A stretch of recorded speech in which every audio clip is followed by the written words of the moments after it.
Good evening then, everyone. This is another video where I'm going to be doing some work on my mate Josh's Yamaha R6. There's a few things that I've been working on just to get it running for him, ready for the summer, ready for some future trips, which we shall be filming for you. And that's mainly revolves around rust. So the reason why I've got it here in the first place because it wouldn't start, and it wouldn't start because the carburetors were full of gunk and rubbish. And the reason they were full of gunk and rubbish is because this fuel tank here was full of rust. So that's what I'm going to start working on in this video, is how to de-rust this fuel tank. So I've got a rough plan. I've been having a look at a few videos online, and this stuff is apparently quite good. Evapor rust, I'm sure there's other brands and other ways of doing it. I think some kind of white wine vinegar solution is also used by some people. I don't know. Don't take my word on that. That's just what I've been reading about the place. But yeah, essentially, I'm going to fill it up with that stuff. Not now, in a different video. Turn it around a bit. It erodes or rust away. I can tip it out and then rinse it out with water. Give it a good dry and blow out with some compressed air, and then it should be ready to go. You can also treat them, use a kind of lining inside the tank. I've read so many horror stories about that happening that I don't want to risk it. I think if we just get rid of the rust and try and look after it, that's where we'll go from there. So one of the problems I've come across, and what I'm going to be doing right now, is in order to fill this up with anti-rust cleaner stuff, you need to stop all of that stuff leaking out. That sounds easy, however, because I've been doing other bits and pieces of this as well, I've taken out the fuel petcock, so that's the fuel tap, this is this part here, put new seals and rebuilt it, but these two parts here, this is where the fuel comes in, these are made out of plastic and they are fairly fragile. So I think if I put it all back together, that evapor rust stuff is going to eat straight through that. Next to that, I've also got this here, which is the fuel sender. So this bit sits up underneath the tank. I'm not entirely sure how it works, I'll be honest, but I think this is some kind of fuel sensor here. When the fuel drops below this level, it puts on the light and tells you that you're running out of fuel and you need to go fill up. So these are quite spindly looking wires as well. So again, and they're plastic coated, so I don't really want to be dunking them in stuff that's designed to corrode rust as well. So I don't want to put that back in the tank. So what this means is that on the underside of the fuel tank, I'll turn it around now. I've drained this and left it for a few days to fully evaporate. But if you have a look on the underside of the fuel tank here, this is where the fuel sender goes, and this is where the fuel petcock goes. So if I tip in the evapor rust, it's going to come straight out of here, and that's not going to be any good to anyone. So I need to find some way of sealing these up. I don't know if you can see this on camera, but these holes are not round. So that one's very elongated, that one's more of an oval shape. So you can't just get like a rubber bung and stick it in, because you won't be able to find one the right shape that won't just keep it watertight. So I have a rough plan. That plan is I'm going to make a couple of blanking plates. So I picked up a couple of these from the local builders merchants. I've got no idea what they are. I think they're spacers maybe. They'll have some kind of builder's term. Someone might be able to tell me something hilarious like a stop flange or something, I don't know. But what I'm going to do is going to cut these into shape, drill a couple of holes in them, and then alongside some big O-rings, hopefully I'll be able to get enough pressure on that to clamp it on and keep it watertight just for 48 hours, because that's all I need. So I'll give that a go now and see how we go on.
the magic of technology, I'll blend this all together, but it's been a few days.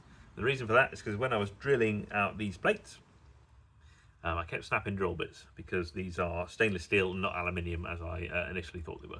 So I had to go borrow someone's pillar drill, drill them out and come back. Now they're nearly ready to go. They're not quite accurate enough, unfortunately. The short one's a little bit too long and the long one's a little bit too short. But yes, I can file them out now, and then we can line them up, 6 mo rings in, we'll be ready to go.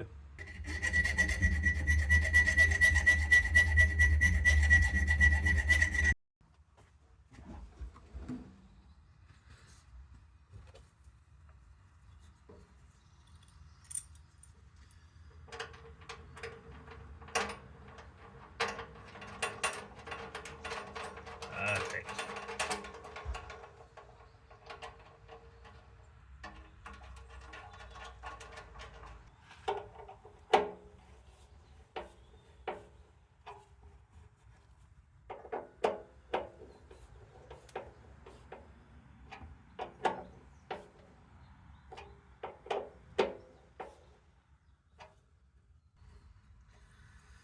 Okie dokie, so that's the O-rings nice and tight, all in tucked around.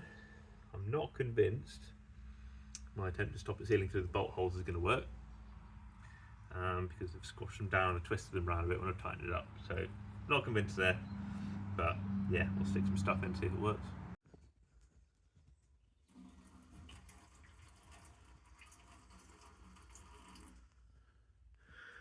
Just a little bit, just see what happens. What we got? Yeah, that's exactly where I was expecting it to leak. Okay, well that's plan A has not gone well. Let's try and find a plan B, shall we? Just for reference, this is what came out after that attempt. That's just a quick sploosh out with about, what, maybe 200 ml of water. Yeah, this definitely needs a bit of love. All right, take 2. So all I've done this time is I've just put a slightly different size O-ring on, so it doesn't sound like a huge difference, and it's not. But yeah, the new size O-ring is smaller, and therefore it wasn't splaying out the side of the bolt hole quite so much. So hopefully that might make a bit of difference. What we got then?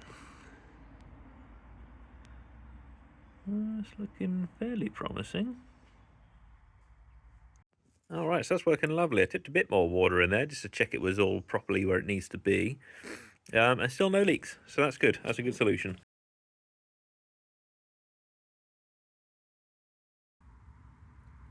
Okie dokie, so I'm just about ready to put some evapor rust in. I've got it balanced precariously on some paint cans, which probably isn't the best move. But I need to lift it off the ground slightly in order to get a drip tray underneath, just in case it does leak. I'm hoping it won't leak, but I'm not convinced after 24 hours it'll still be watertight. So that should be ready to go now. I'm relatively happy with how it's sitting. Let's dip some stuff in and see what it looks like, I suppose. Safety first, safety second. Put some of these on. Some big long gloves as well. This stuff isn't supposed to be hazardous, but if it strips rust off of fuel tanks, I don't really want it in my eyes.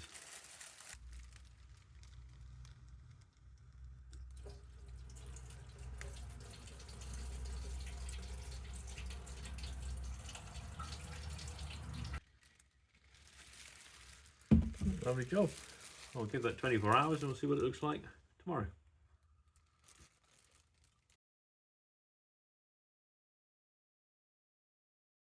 Okay, so I've had this thing cooking for about 4 days now.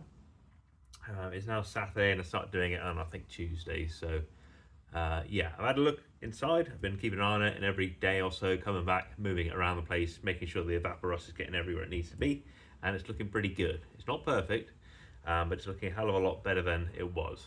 So next job, take those blanking plates off the bottom, and then tip it back into its bottle very carefully, hopefully not spilling it everywhere, and then go get a hose pipe, give it a rinse out, and then dry it thoroughly. So if I don't dry it thoroughly, it's just going to rust up straight away, or even worse than that, I'm going to get lots of water in the petrol, and then when I try and start it, it's just going to fill the carbs full of water.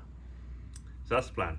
Drain this out, don't spill it everywhere, don't scald myself and get it in my eyes, then rinse it out with water and put all the gubbins back on, I suppose. Let's do that now.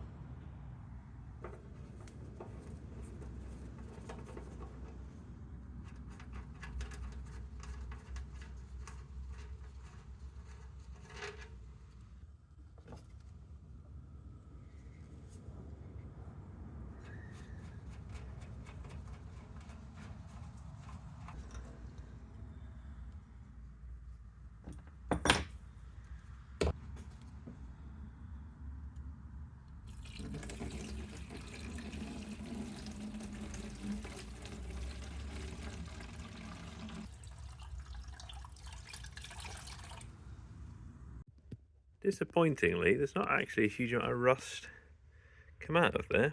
I mean, the stuff I poured out was very brown and minging, but it must have just dissolved all the little particles away, because that's all the big chunks that have come out, unfortunately. Let's have a look, see what the inside of the tank looks like. Our trusty torch. Yes, a lot better. If it'll focus. Look at that. So much better. Okay, I've given it a rinse out with some water and tipped out the worst of it. However, because fuel tanks are a bit of a weird shape, there's still quite a bit of water lurking about in there. So, first port of call, use a compressor, blast some air through it, and then when that doesn't get it all out, I'm probably going to get a bit of rag on a stick and see what I can do with that as well. See where we get to then.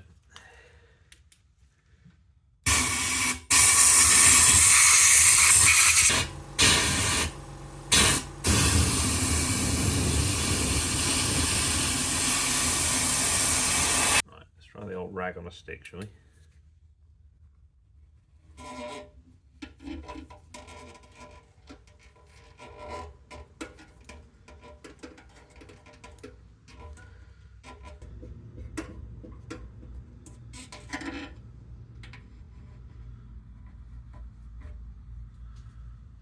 A little bit.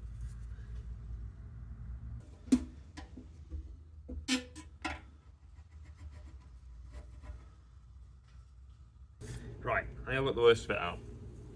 I definitely haven't got all of it out because I can see some still kicking about. But it's surprisingly difficult to get fluid out of the fuel tank. So what I'm going to do is I'm going to put the fuel level sender and the fuel petcock, so the fuel tap, back on now. Tip in, I don't know, maybe half a litre of petrol, swill it around a bit, check for leaks, and if it's not leaking, I'll drain that old crappy petrol out because it'll have a little bit of water in it. Put it back on the bike, fill it up with some nice petrol, and then maybe take it out for a ride and see how she runs.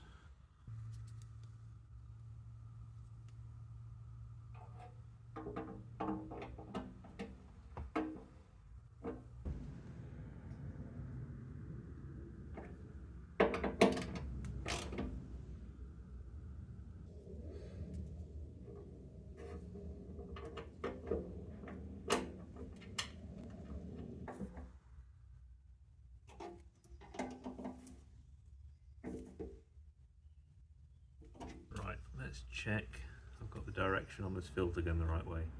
It's going that way towards the metal bit. So that means, yeah, that's good. That's the right way. I'll stick that on too.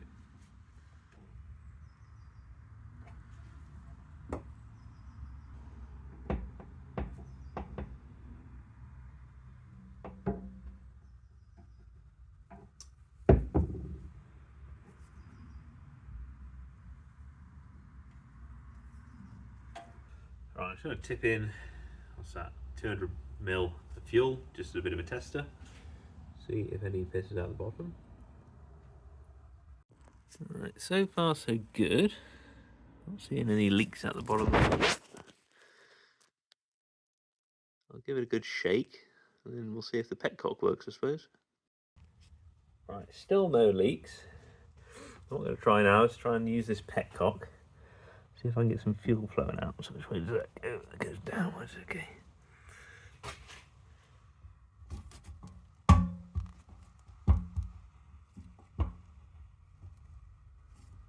Nothing out there yet. That may well just be because there's not enough fuel in there.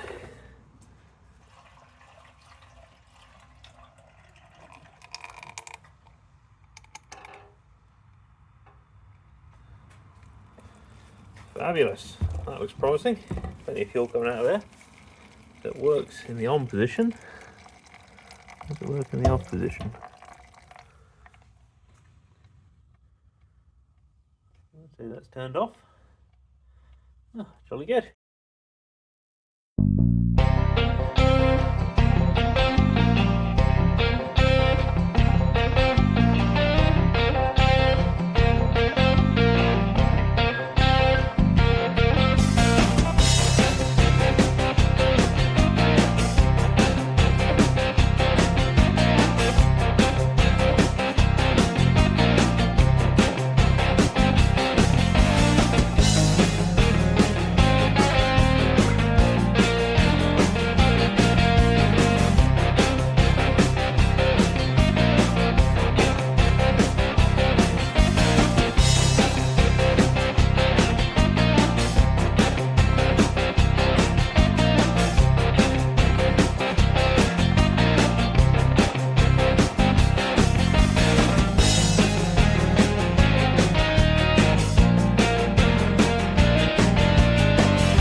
Damn it. I was just about to take her out for a spin to get some petrol, but it's now raining, so that's very upsetting. Oh, let's stick some fuel in anyway and see if she starts, shall we? Okay, so, working on this bike for probably about a month now. It's not been started in its entirety with the fuel tank on for 2.5 years, I think. So, let's recap.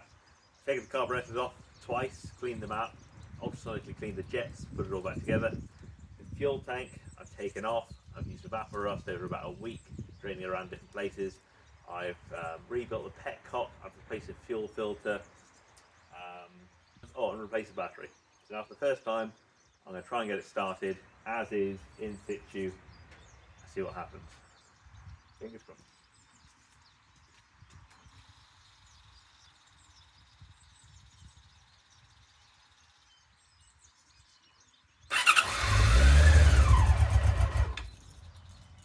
Something.